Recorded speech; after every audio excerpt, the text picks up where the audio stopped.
A U.S. Army general stopped for gas, showed his ID, and still ended up in handcuffs, all because one officer refused to look past the surface. But what happened minutes later? No one saw it coming. Maurice Ellington never liked drawing attention. Even in uniform, he carried himself with quiet confidence, not the kind that demands a salute, but the kind that calms a room. That Friday afternoon, he wasn't wearing stars or ribbons, just a plain grey polo, jeans, and a hat from his alma mater, Tuskegee. He'd just wrapped up a long morning visiting a VA center in Fayetteville and was on his way back to Fort Bragg. But he decided to pull over for gas in Hope Mills, a small town just a few miles down the road. The sun was dipping behind the clouds. He parked his Dodge Charger at Pump 3, stepped out slowly, his back still stiff from old field injuries, and started filling up. He didn't notice the patrol car roll in from the side until the officer was already halfway out of it. "Sir, step away from the vehicle. Hands where I can see them." Morris turned, puzzled. The officer was young, maybe early 30s, lean, buzz cut, sunglasses still on even though the sky had started to dim. He had that overcompensating posture, the kind that tried too hard to command authority. Morris kept his hands up, calm. "Officer, is something wrong?" The man didn't answer right away. He circled around the car like he was checking a suspect for weapons. "You match the description of someone involved in a robbery reported 10 minutes ago." Maurice frowned. "I'm sorry? I just left the VA center. I can show you my—" "Step away from the car. Now!" People had started to glance over. A mother wrangling her toddler from the back seat of an SUV stopped what she was doing. An older man leaned against his truck across the lot, watching. Morris took a slow breath. He wasn't interested in escalating anything, but he also wasn't about to let this slide without clarity. "I'm Major General Maurice Ellington, United States Army. I'm not armed. I'd like to show you my military ID." Officer Ryan Stokes, his name badge barely visible, lifted his hand like a traffic guard. "I don't care what your name is, sir. Keep your hands visible." This wasn't a misunderstanding. It was a decision. Morris didn't move. "I'm not resisting, officer. I'd like to cooperate. Turn around and put your hands on the hood." A man had started recording with his phone from a few feet away. Maurice could hear the low murmur of people whispering now. The woman with the toddler looked angry. The older man across the lot had pulled his phone out too. Maurice looked at the officer one more time. "I'm asking you to check my ID. It will clear this up." But the cuffs were already out. And just like that, a man who had served in 3 combat zones, who had coordinated rescue missions, buried soldiers he mentored, and spoken at the White House, was now being frisked next to a gas pump like a suspect in a cheap crime show. A neighbor recognized him first. "That's General Ellington," someone said. "Are you serious right now?" Stokes barely flinched. "Back away!" He barked at the crowd. "Do not interfere with police business." Someone else shouted, "That man runs the Veterans Fundraiser every year." But Stokes didn't listen. He tightened the cuffs, hard. Maurice winced. But still, he stayed calm. There was no panic in his face, only disbelief, disappointment. Not for himself, but for how small this man felt the need to be, just to feel powerful. But someone had just pulled into the lot, and everything was about to change. Deputy Raphael Boone had just finished dropping off his teenage son at a weekend STEM camp over at Grays Creek High School. He needed gas, too. That's why he pulled into the same station. At first, he didn't notice what was happening near Pump 3. His windows were up, music playing low. But the minute he stepped out of his pickup, he heard the shouting. He turned. A crowd was forming. 3, maybe 4 people standing at a distance, phones in hand. At the center of it all was a tall black man, back to the officer, hands cuffed behind him. Boone squinted. His heart skipped. He recognized that voice. No mistaking it. He walked closer, slow, his hand resting lightly on his belt, not for intimidation, but out of instinct. As he approached, the voice became clearer. That measured tone, the weight behind each word. "I'm not a threat to you, officer. You're making a mistake." Boone stopped in his tracks. His mind flashed back to Iraq, to sandstorms and long nights on the radio. Back then, Major Maurice Ellington was the calm in every crisis. Boone had served under him during a brutal deployment near Baghdad. Ellington didn't yell. He didn't posture. He led with precision, respect, and focus. Now he was cuffed like a common criminal in a gas station parking lot. Boone stepped forward. "What's going on here?" he asked firmly. Stokes turned. "Keep back, sir. This is a police matter." Boone flipped his badge from his belt. "Plainclothes deputy, Cumberland County. I'm Deputy Boone. I asked you a question. Suspect matches a description from a call. He refused to comply." Morris turned his head slightly, squinting over his shoulder. "Raphael." Boone blinked. "General Ellington?" Boone stepped up, eyes narrowing. "You didn't check his ID?"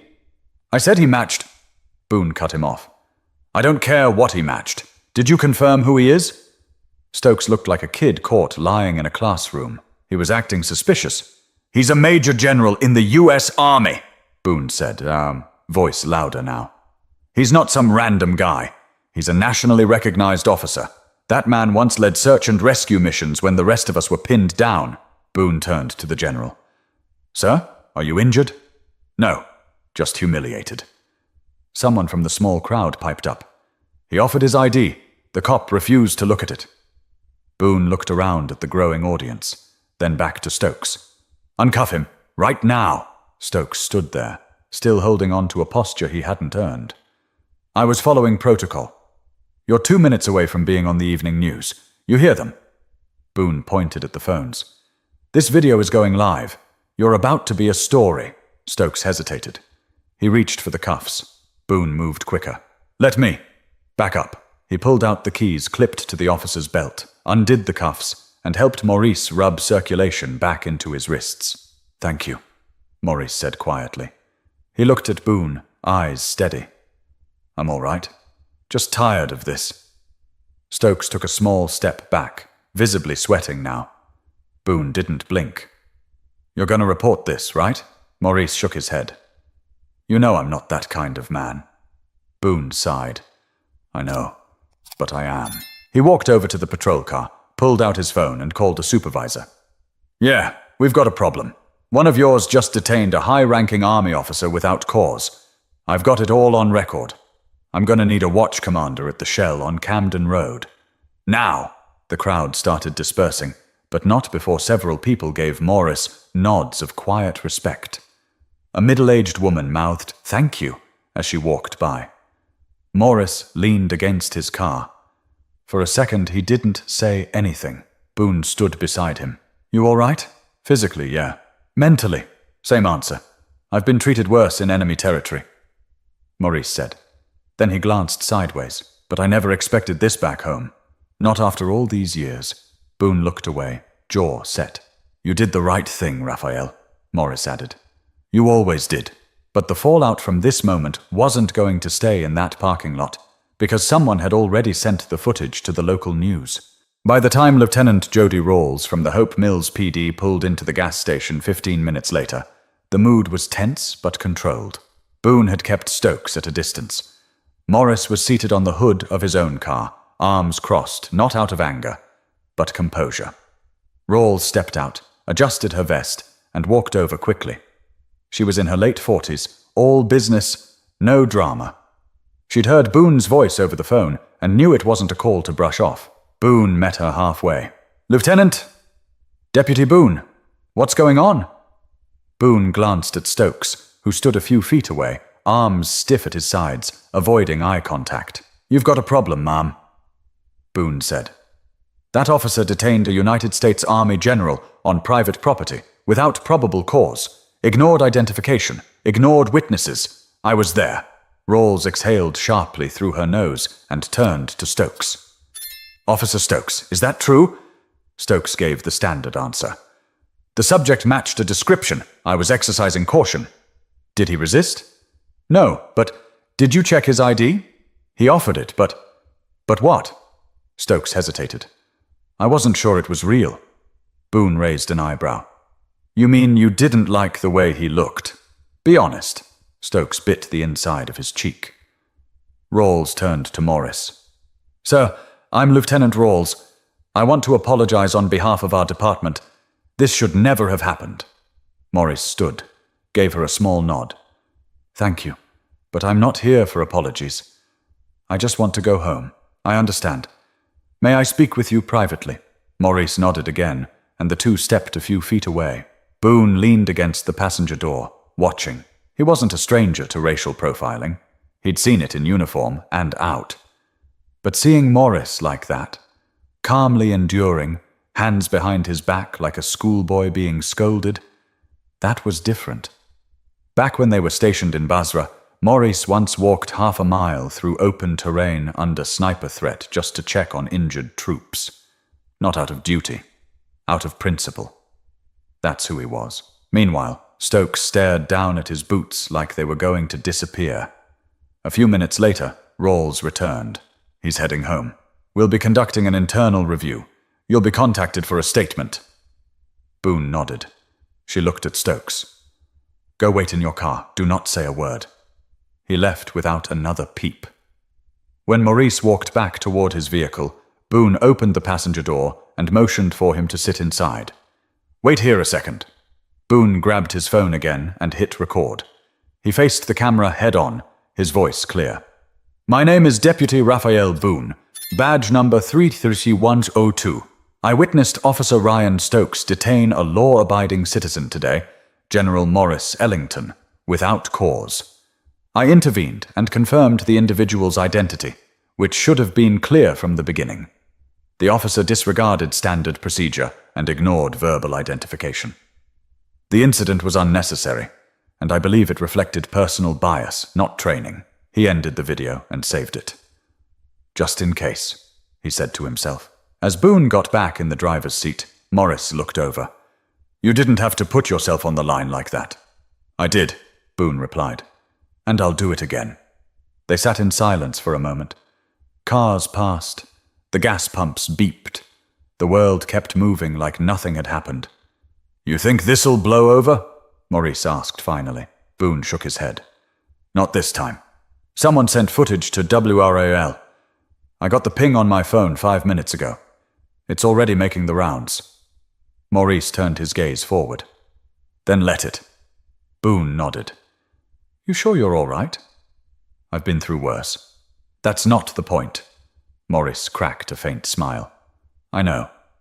But while Boone drove away thinking the situation might stay local, the video didn't just stop at one news outlet.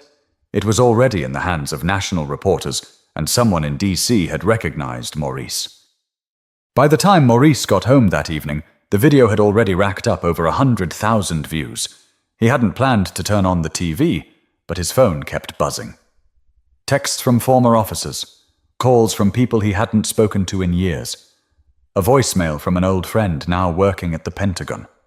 He sat on his living room couch, remote in hand, debating if he even wanted to know how far the story had gone. On Channel 5, the clip played again. Him, hands behind his back, face composed, eyes locked forward like he was staring past the moment. Boone's voice could be heard, low and clear. "You're 2 minutes away from being on the evening news. This video is going live." The news anchor paused before continuing. "General Morris Ellington, a highly respected U.S. Army officer, was wrongfully detained this afternoon by a Hope Mills police officer during what appears to be a case of racial profiling. The officer in question has been identified as Ryan Stokes, a recent transfer from Flagler County, Florida, where Internal Affairs confirmed he'd been under investigation for excessive force complaints." Morris turned off the TV. He sat back, hands folded over his stomach. The walls of his home were lined with plaques, pictures, awards from Foreign Service and framed flags presented to him by units he once led. But none of that had mattered at that gas station. Not one bit. Down the street, Boone had returned home too. He sat in his kitchen with his wife, Delia, who had seen the clip before he walked in. "Did you know it would go this far?" she asked, arms crossed, eyes tired. "I knew it needed to." She didn't respond at first. Then, "They'll come for you next. You know how these departments protect their own." Boone nodded. "They can try." Later that evening, Boone received a call from Lieutenant Rawls. She didn't sound angry. She sounded tight, controlled. "You're going to be contacted for an official statement," she said. "The chief's been looped in. So has the mayor."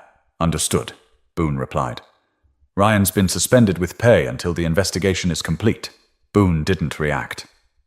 "Let me know when they're ready for my report. They'll call you in Monday. In the meantime, just be careful." "Always am." Morris, meanwhile, had received a direct message on social media from a journalist at a national news sire, another from a military newsletter editor, one from a producer at CNN asking if he'd speak out. He didn't answer any of them. Instead, he opened his contacts and called one person, Colonel Everett Hall, retired. Everett picked up on the second ring. "Morris, I saw it. You all right?" "I'm all right." There was a pause. "Want me to make some calls?" "No." "You sure? We both know this isn't about one officer. It's the way they look at us, even now." "I know, but that's not why I'm calling." "Then why?" Maurice looked up at the framed photo across from him. It was from his first command in Kandahar. 20 young faces, half of them barely old enough to vote. "I want you to talk to someone," Maurice said.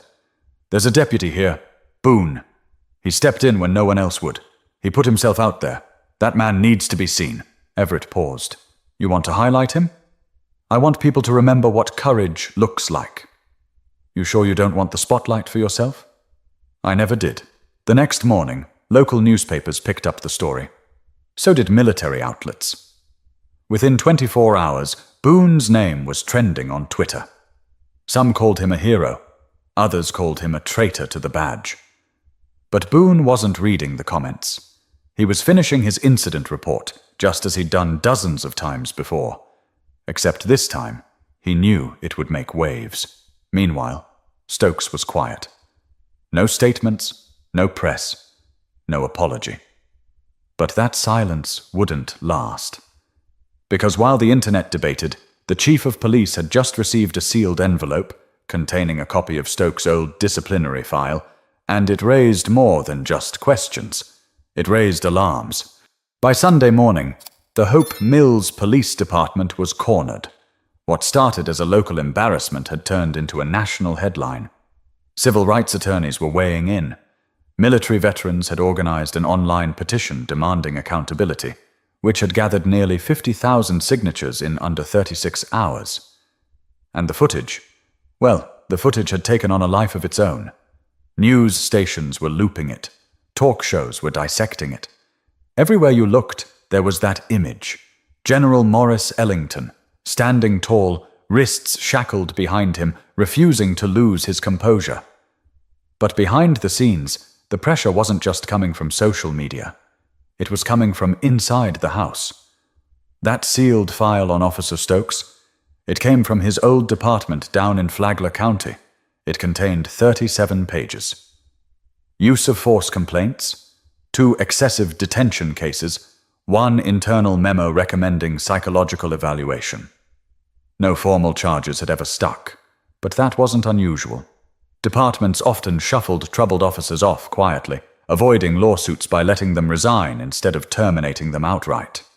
Hope Mills hadn't bothered to read the fine print when they hired him. But now they had no choice. Lieutenant Rawls sat across from Chief Brandon Holcomb in his office, the door shut tight. Holcomb was in his 60s, a man who'd always valued loyalty above all else. But this time, he didn't have room to protect anyone. "We brought this on ourselves," he muttered, reading through the report for the second time. "He shouldn't have been cleared for field duty." Rawls didn't argue. Holcomb sighed. "Do we know how the file got leaked? No? But it's real. There's a signature. Dates match. Nothing forged." The chief leaned back in his chair, rubbing his temples. "We'll issue a statement by noon. You think that'll stop the bleeding?" "No. But if we don't, the mayor's going to cut us loose in front of a camera." Back at home, Boone sat at the dining room table with his laptop open. He'd received 3 interview requests. All declined. He wasn't interested in being famous. He just wanted the truth to be acknowledged. Delia brought him coffee. sat across from him. "They digging into the officer?" Boone nodded. "Hard. You worried?" He shook his head. "No, I didn't lie. I didn't exaggerate. I told them what I saw. What everyone saw." Meanwhile, Maurice stayed quiet. He hadn't made a public statement despite the pressure. A few journalists had camped outside his driveway early that morning. One even knocked. He never answered. Instead, he pulled on his army jacket and drove to the Veterans Center. No fanfare, no speeches, just time spent with old friends who didn't see rank. They saw a man who always came through. Inside the center, a young vet named Calvin approached him. He couldn't have been older than 26, "Sir," he said quietly. "I saw the video. I showed it to my dad. He served too. He said it hurt to watch, but it felt familiar." Maurice nodded once, slowly. "Sometimes the uniform doesn't shield you from what people think they see." Calvin looked down. "You think anything'll change?" Maurice took a moment. Then he said, "Maybe not today, but sometimes the right moment forces the right eyes open." Elsewhere, Stokes sat alone in his apartment. The curtains were drawn. His phone had been taken by Internal Affairs. His badge, too. Word had spread fast among the department. Some colleagues were quiet. A few had sent him short, clipped messages. "Not cool. You messed up, man." He kept replaying the moment over and over again. Why hadn't he just taken the ID?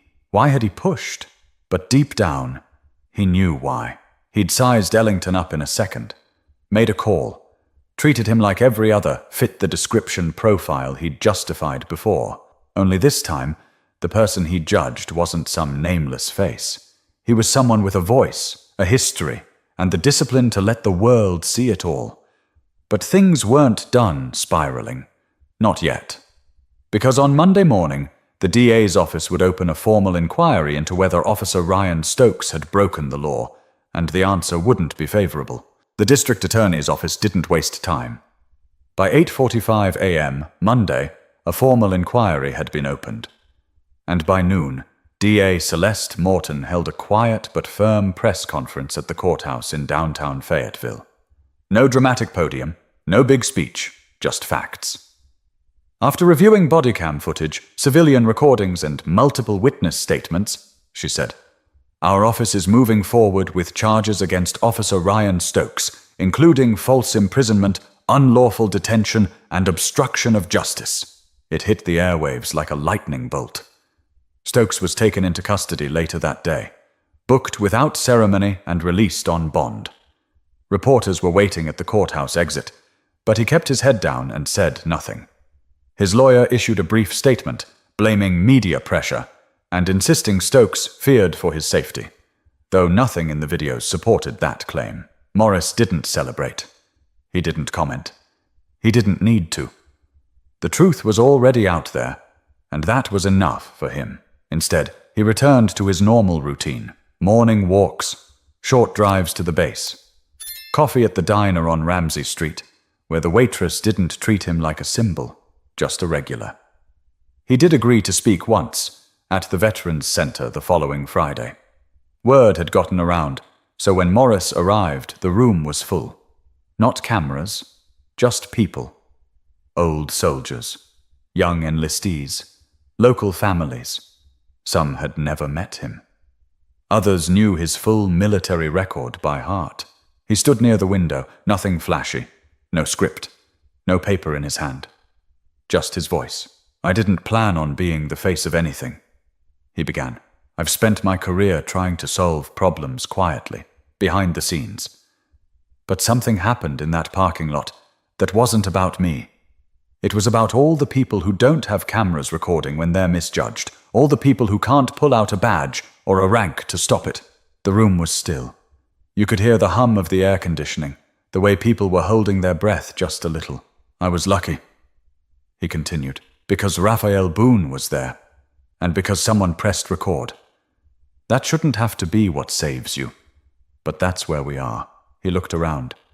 "If you serve your country, you don't do it for praise. You do it because it matters, because people matter. The person in front of you, who they are, not who you assume they are. And if we forget that, if we let fear and pride run the show, we lose more than dignity. We lose each other. When he finished, no one clapped at first. Not because they weren't moved, but because it felt too real for applause. Boone was standing in the back, arms folded, watching quietly. When Maurice made eye contact with him, Boone gave the faintest smile. Just a nod of respect. Nothing more. Later that day, Boone received a call from a senior liaison at the state's Office of Police Standards. They were organizing a leadership panel for officers across counties to address profiling and misconduct, and they wanted him to be part of it. "You willing to speak to a room full of cops?" the liaison asked. Boone answered without hesitation. If they're willing to listen. Meanwhile, Stokes had gone silent. No media appearances. His union representation refused interviews. He was suspended indefinitely without pay, and the court date was set for the following month. The community had moved on, but not completely. At the diner on Ramsey Street, someone had taped a photo of Morris next to the counter.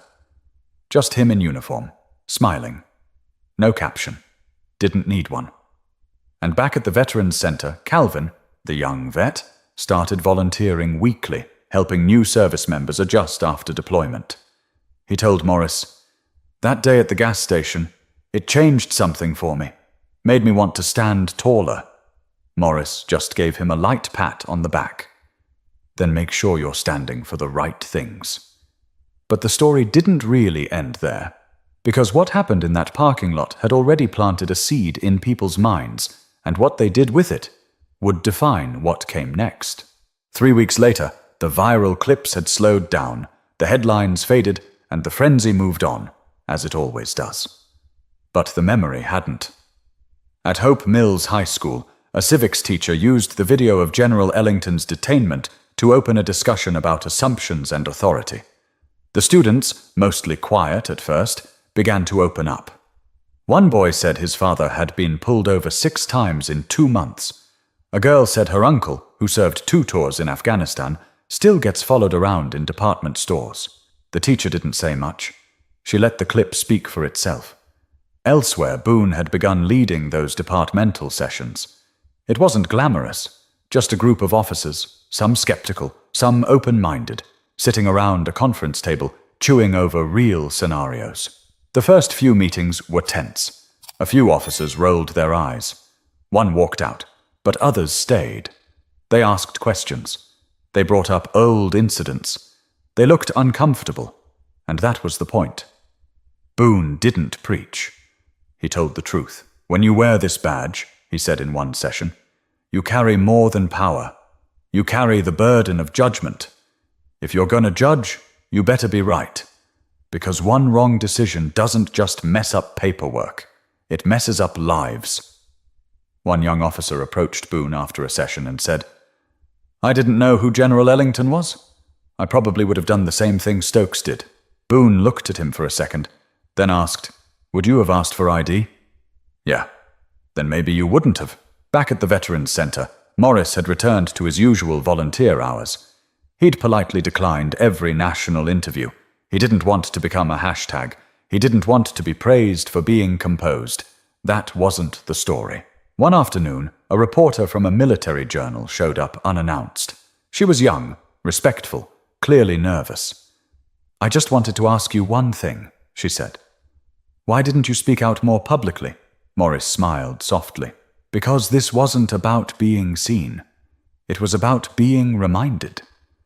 We forget how fast perception can replace truth. 1 second I was a citizen, the next I was a suspect. It had nothing to do with what I did, and everything to do with what he assumed." She scribbled it down. "So what should people take away from it?" He thought for a moment. Then, "That authority doesn't always come with wisdom. And that being calm in the face of injustice isn't weakness. It's control. I don't need people to admire me. I need them to look inward." The reporter nodded, thanked him, and left. Later that evening, Boone joined Maurice for dinner. 2 old soldiers. No fanfare, just food and quiet conversation. "You know," Boone said, putting down his fork, "if you had pushed back that day, If you'd raised your voice or even pulled out your ID a little too fast, we'd be telling a different story right now." Morris nodded. "I know. That's the weight we carry. You ever get tired of carrying it?" Morris looked him in the eye. "Every day. But I've learned how not to let it break me." Boone leaned back in his chair. "You think Stokes will see jail time?" "Doubt it," Morris said. "But maybe he'll see something else. Maybe he'll see himself." The next morning, Morris stood in front of a class of young ROTC students. He didn't tell them the story. He didn't need to. They already knew. One cadet asked, "How do you stay calm when someone's coming at you sideways?" Morris answered simply, "You remember who you are before they try to define you." That line stuck with them. It stuck with more people than he ever imagined. And maybe that's what mattered most.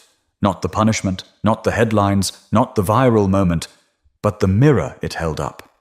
Because every one of us at some point is forced to decide how we respond to being wrongly judged, misunderstood, or erased.